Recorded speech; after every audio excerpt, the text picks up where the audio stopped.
कभी सोचा है अगर पूरी दुनिया एक ही दिन में खत्म हो जाए और हर बिल्डिंग, हर रोड, हर घर अंधेरे में डूब जाए, लेकिन इतने बड़े शहर में सिर्फ एक ही खिड़की में लाइट जल रही हो। पिछली कहानी में हमने देखा था कि वायरस ने दुनिया को बर्बाद कर दिया था, लेकिन आज की कहानी उस दुनिया के बाद की है जहां सिर्फ एक आम इंसान बचा है और उसके सामने सबसे बड़ा दुश्मन है तन्हाई। साल 2009 दुनिया को लगा कि इंसानों ने आखिरकार मौत को हरा दिया है।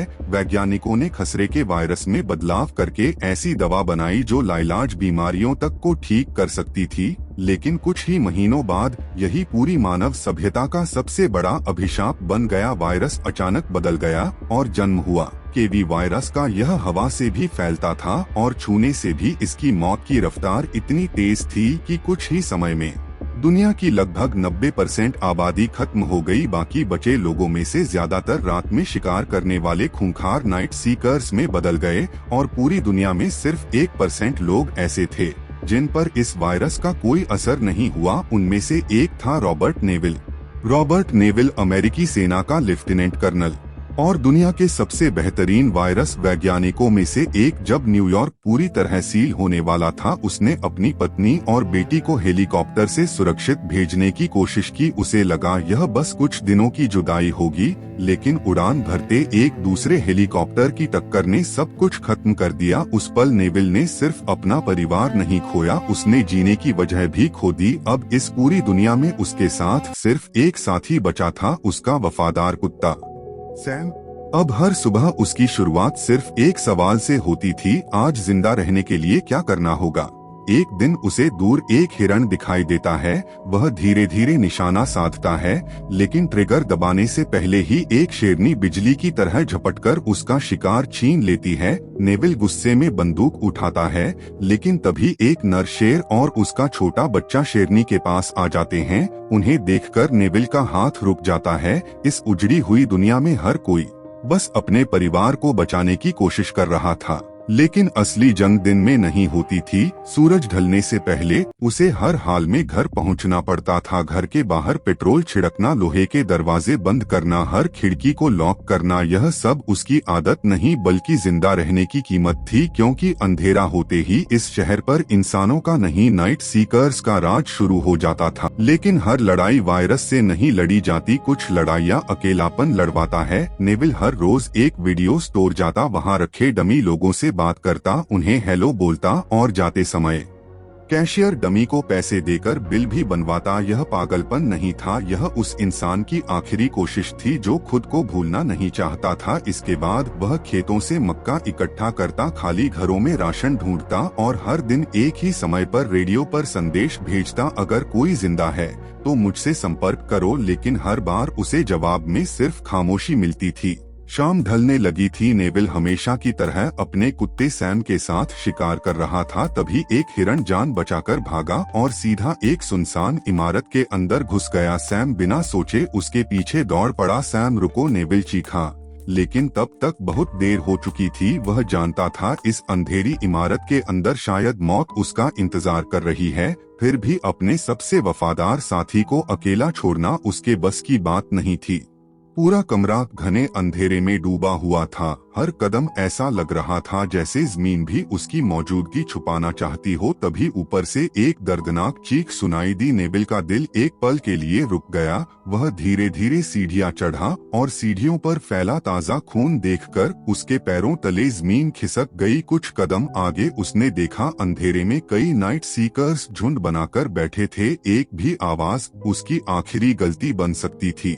नेविल ने कांपते हाथों से सैम को ढूंढना शुरू किया। आखिरकार वह एक मेज के नीचे डर से कांपते हुए छिपा मिला, लेकिन सैम की नजर नेविल के पीछे किसी चीज पर जमी हुई थी। नेविल बिजली की तरह पलटा और तभी एक नाइट सीकर उस पर टूट पड़ा। उसी पल खिड़की से आती सूरज की रोशनी उस राक्षस पर पड़ी और वह तड़पकर जमीन पर गिर गया। यहीं नेविल को यकीन हो गया, अब इंसानों पर इलाज आजमाने का समय आ चुका है। उसने एक जाल बिछाया, चारे के लिए नाइट सीकर का खून रखा और खुद दूर छिपकर इंतजार करने लगा। कुछ देर बाद एक मादा नाइट सीकर उस जाल में फंस गई, लेकिन उसी समय अंधेरे से एक भयानक दहाड़ गूंजी। नेविल ने पहली बार एक ऐसे नाइट सीकर को देखा जो बाकी सबसे अलग था। उसकी आंखों में सिर्फ भूख नहीं, गुस्सा भी था। नेविल बिना रुके मादा नाइट सीकर को लेकर अपनी लैब में लौट आया। उसने अपनी नई दवा कंपाउंड 6 मादा नाइट सीकर को इंजेक्ट की। कुछ सेकंड तक सब कुछ सामान्य लग रहा था। सांसें, दिल की धड़कन, शरीर का तापमान, सब ठीक होने लगा। नेविल की आंखों में सालों बाद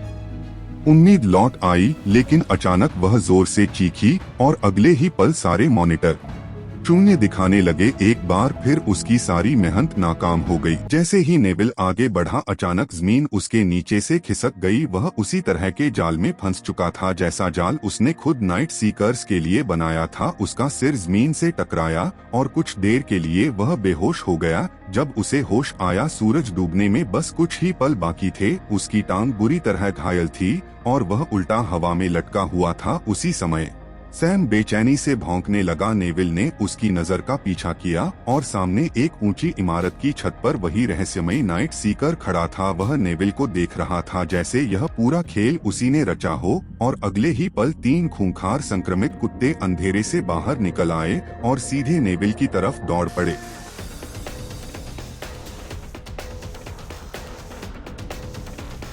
नेविल घायल हालत में किसी तरह अपने घर वापस पहुंच गया। उसने बिना एक पल गवाए सैम को एंटीवायरस इंजेक्शन दिया, फिर उसे अपनी बाहों में लेकर बस इंतजार करता रहा। शायद इस बार कोई चमत्कार हो जाए। लेकिन कुछ ही मिनटों में सैम की आंखों में काले धब्बे फैलने लगे। उसके दांत धीरे धीरे नाइट सीकर्स जैसे बनने लग। नेविल समझ चुका था वायरस जीत चुका है और अब उसे अपनी जिंदगी का सबसे दर्दनाक फैसला लेना था। कांपते हाथों से उसने अपने सबसे वफादार साथी को हमेशा के लिए अलविदा कह दिया। सैम की कब्र बनाने के बाद नेविल के पास खोने के लिए कुछ भी नहीं बचा था। उस रात वह अकेला सीधे नाइट सीकर्स के इलाके में पहुंच गए। उसकी आंखों में डर नहीं, सिर्फ गुस्सा था। नेविल चारों तरफ से नाइट सीकर्स से घिर चुका था। लग रहा था यहीं उसकी कहानी खत्म हो जाएगी। तभी अचानक एक तेज रोशनी अंधेरे को चीरती हुई सामने आई। नाइट सीकर्स पीछे हट गए। रोशनी के पीछे एक इंसानी परछाई दिखाई दी। नेविल कुछ समझ पाता उससे पहले वह बेहोश हो गया। अगली सुबह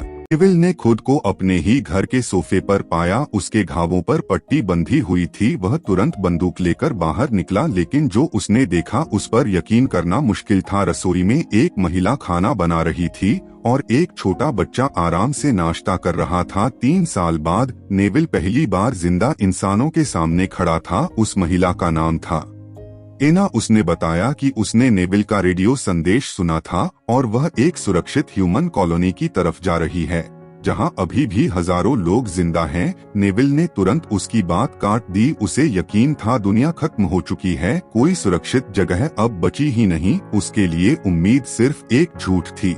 नेविल एना को अपनी सीक्रेट लैब में ले गया जहां सैकड़ों असफल प्रयोग और दीवारों पर लगी रिसर्च एक ही बात बता रही थी। वह दुनिया छोड़ने के लिए नहीं, उसे बचाने के लिए रुका था। एना पहली बार समझी कि नेविल पागल नहीं था, वह आखिरी उम्मीद था। रात होते ही घर के बाहर अजीब आवाजें आने लगी। नेविल ने खिड़की से झांका और उसका चेहरा उतर गया। नाइट सीकर्स उसके घर तक पहुंच चुके थे। उसे तुरंत समझ आ गया कल रात एना का पीछा करते हुए वे यहीं तक आ गए थे। उसने बिना देर किए घर की सारी सुरक्षा प्रणाली चालू कर दी। लोहे के दरवाजे बंद हो गए, फंदे सक्रिय हो गए और एक बार फिर युद्ध शुरू होने वाला था। कुछ ही सेकंड में नाइट सीकर्स ने घर की सारी लाइटें तोड़ दी। हर तरफ सिर्फ अंधेर और उनकी डरावनी चीखें थी। नेविल ने घर के बाहर लगाए गए विस्फोटकों को डोट रिमोट से उड़ा दिया। चारों तरफ आग फैल गई।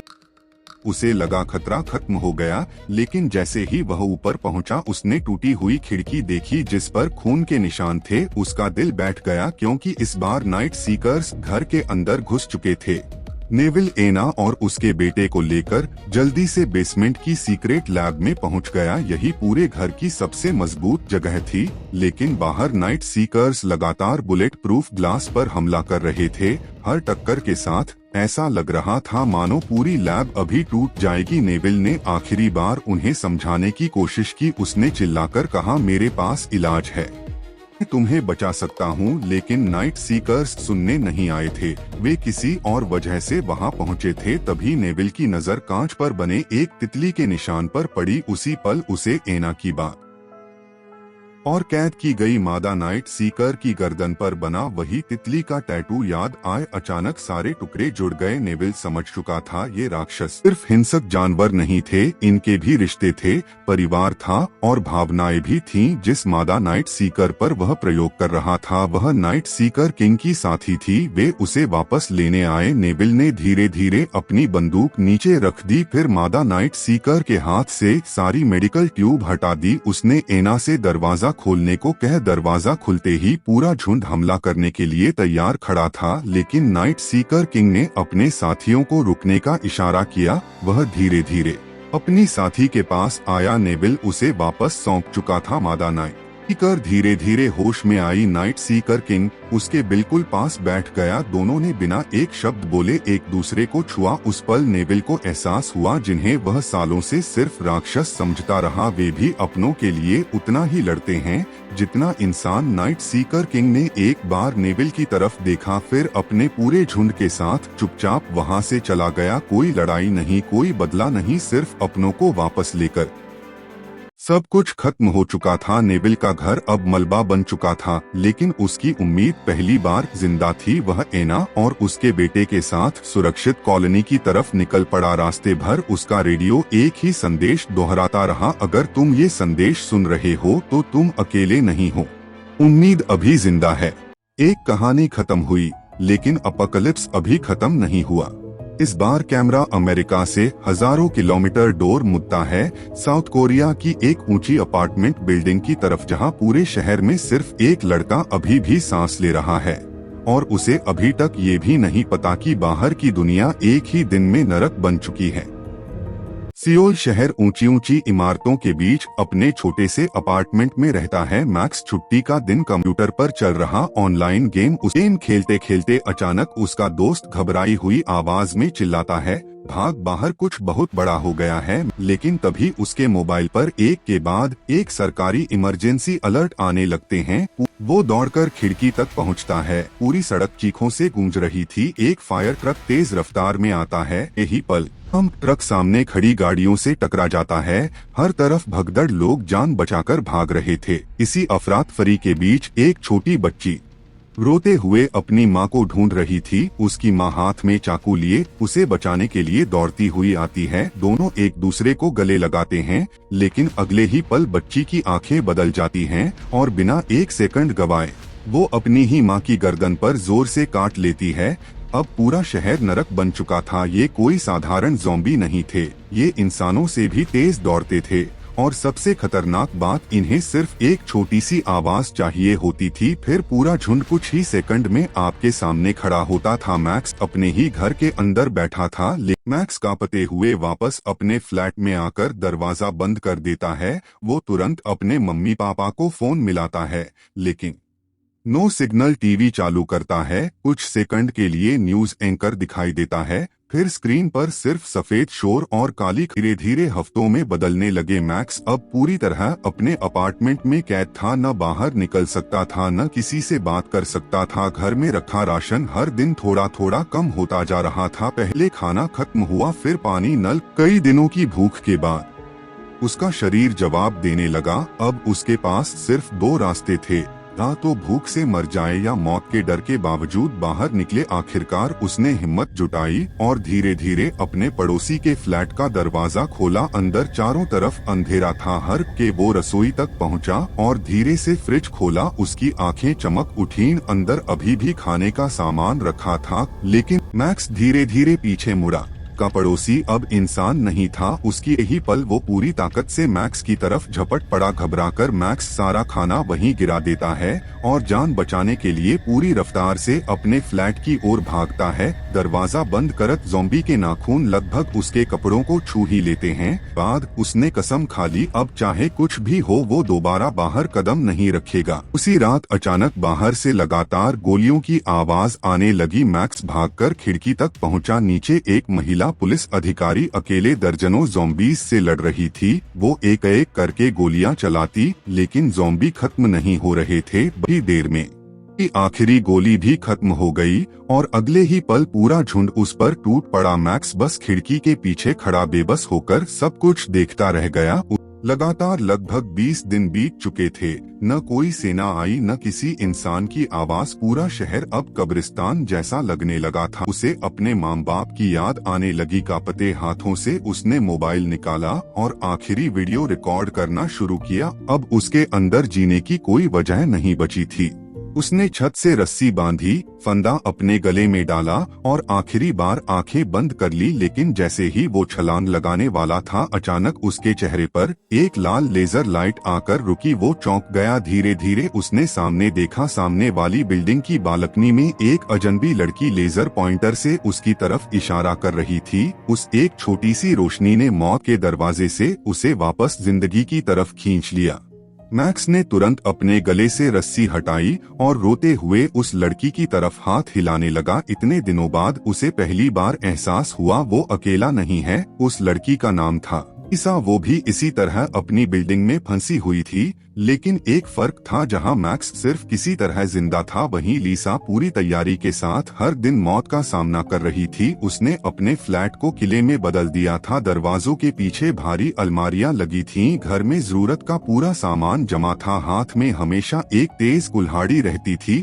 अब दोनों दूर दूर से कागज पर लिखकर बातें करने लगे। कभी कुछ दिनों तक सब कुछ ठीक चलता रहा, लेकिन खाना और पानी दोबारा खत्म होने लगा। और तभी मैक्स को याद आया, उसके घर में एक ऐसी चीज पड़ी है जो शायद दोनों की किस्मत बदल सकती है। एक छोटा सा ड्रोन। उसने ड्रोन के नीचे एक मजबूत रस्सी बांधी और सावधानी से उसे सामने वाली बिल्डिंग की तरफ उड़ाना शुरू किया। ड्रोन सुरक्षित तरीके से लीसा की बालकनी तक पहुंच गया। वो तुरंत समझ गई मैक्स क्या करना चाहता है। उसने रस्सी को अपने घर के भारी टेबल से कसकर बांध दिया। मैक्स ने भी अपनी तरफ रस्सी फिक्स कर दी। अब दोनों लीसा ने उसी रस्सी के सहारे एक छोटा बैग धीरे धीरे मैक्स की तरफ भेजा। बैग के अंदर था मिनरल वाटर, बिस्कुट, कुछ स्नैक्स और 2 वॉकी टॉकी। बैग खोलते ही अब दोनों वॉकी टॉकी पर बातें करने लगे। अपनी नीचे सड़क पर एक फायर फाइटर ज़ॉम्बी की नजर उन दोनों की रस्सी पर पड़ गई। वो जोर जोर से चीखता हुआ रस्सी पकड़कर ऊपर चढ़ने लगा। लीसा पीछे गिरकर बेहोश हो चुकी थी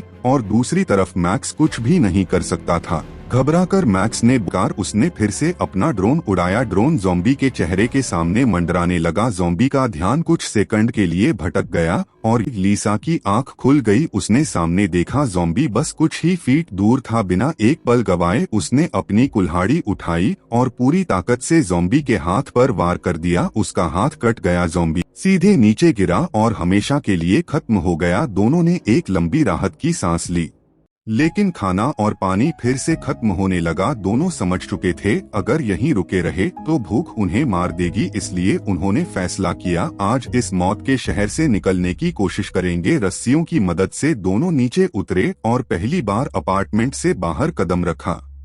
चारों तरफ ज़ॉम्बी ही ज़ॉम्बी थे। दोनों जान बचाकर भाग रहे थे। तभी एक बुजुर्ग आदमी ने उन्हें अपने घर के अंदर बुला लिया। उसने पानी दिया, खाना दिया और बड़ी शांति से बात करने लगा।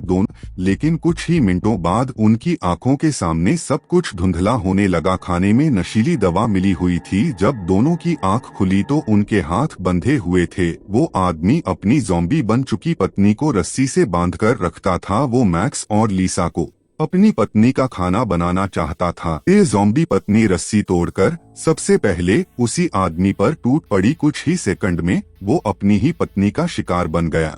मौका मिलते ही दोनों ने खुद को आजाद किया और वहां से भाग निकले, लेकिन इतने शोर की वजह से सैकड़ों ज़ॉम्बी उनके पीछे पड़ गए। वो भागते भागते एक दूसरी बिल्डिंग की छत तक पहुंच गए, लेकिन ज़ॉम्बी अब भी उनका पीछा नहीं छोड़ रहे थे।